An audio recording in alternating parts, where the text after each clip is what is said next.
যে তারা এমন মেয়ে তৈরি করেছে যার জন্য বাড়ির সকলের নাক কাটা যায়।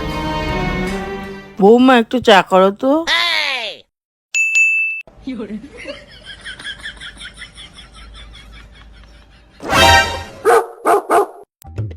বলছি 3 কাপের বেশি জল নিও না,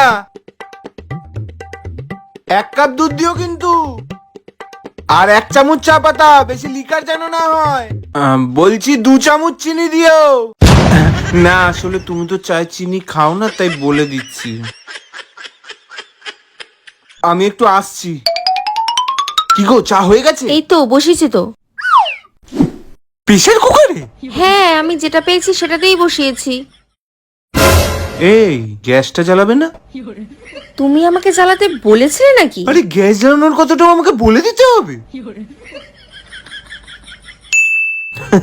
আজকে মা বৌমার হাতে প্রেসার কুকারে বানানো চা খাবে। মানে সত্যি না, অনেকক্ষণ হলো, এবার চাটা দেখে নি।